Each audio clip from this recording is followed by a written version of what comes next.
Daniel chapter 8 verses 5 to 8. And as I was considering, behold, an he-goat came from the west on the face of the whole earth, and touched not the ground. And the goat had a notable horn between his eyes.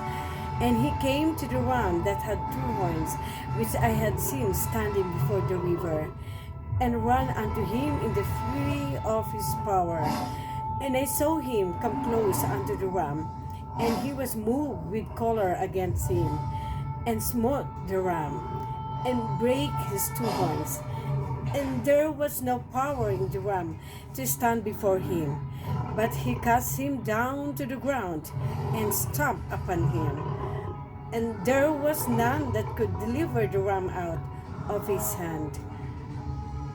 Therefore that he goat waxed very great, and when he was strong, the great horns was broken, and for it came up for notable ones toward the four winds of heaven.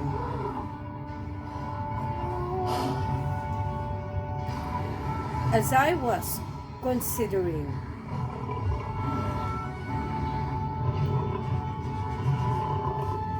as Daniel was watching the ram,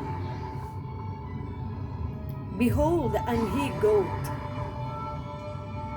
Daniel is now introduced to the next power whilst watching the ram, thus showing that these are consecutive kingdoms.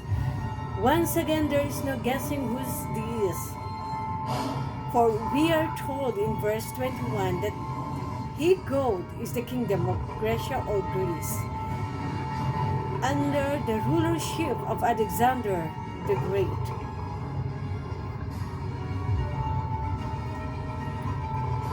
Came from the west. Greece was to the west, on the face of the whole earth. Thus showing that Greece was to be a world-dominating power.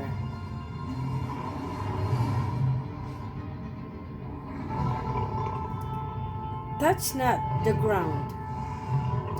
Greece was to cover the face of the world earth in a short space of time. Hence the wording, touch not the ground. Under Alexander, they did this in 12 short years, conquering everything from Macedonia to India and south to Egypt, marching his army over 8,364 kilometers during the 12 years. Notable horn between his eyes. From verse 21, we see that this notable horn is the first king. History tells us that this was Alexander the Great. Came to the ram, fury of his power, moved with choler. The Bible describes the goat as coming to the ram is the fury of his power and being moved with choler against him. Why?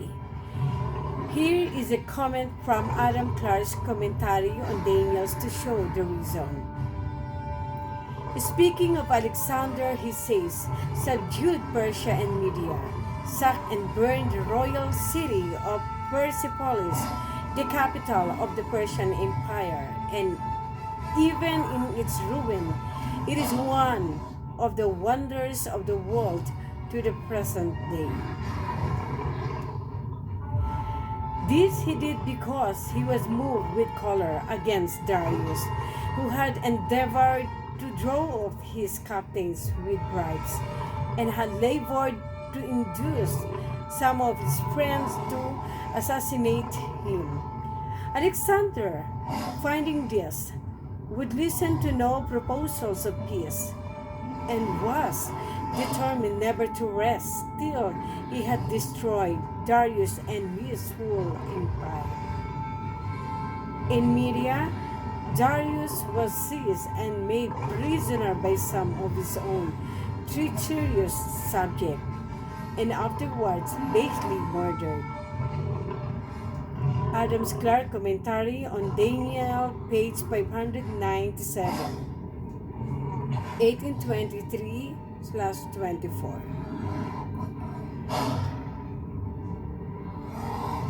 We also find that when an official entourage appealed for conciliation, they were handed the famous reply: Heaven cannot support two sons, nor the earth two masters.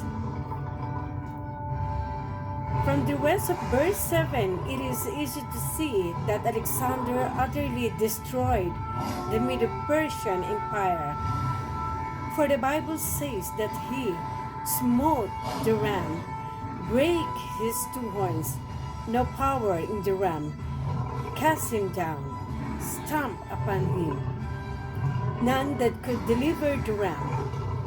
Alexander's empire covered Greece and Macedonia in the west, and east through to almost the Indus River, then south through Syria, Palestine, and Egypt.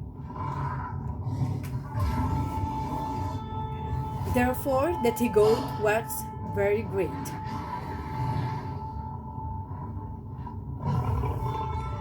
Because Alexander's kingdom covered a greater territory than the Medes and Persians, and the fact that he conquered them, Greece is regarded as waxing very great. When he was strong, horns was broken. When the empire was at its peak in strength, Alexander died in a drunken debauch at about the age of 31. Just before his death, he was asked to whom the kingdom would go.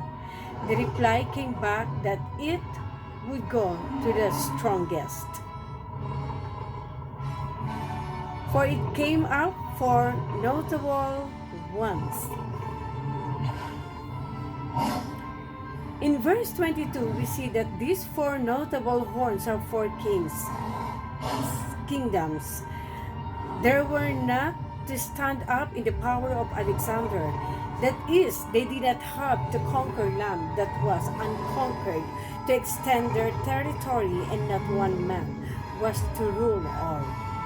Initially, the entire kingdom went to Alexander's natural brothers Philip, Aridaeus, and then to his two infant sons Alexander, Aegeus, and Hercules. Within a very short time, these were all killed, so there was no natural heir to the throne, and the battle ensued between the 36 generals for control of the kingdom. Eventually, it was divided between four, exactly as the prophecy stated.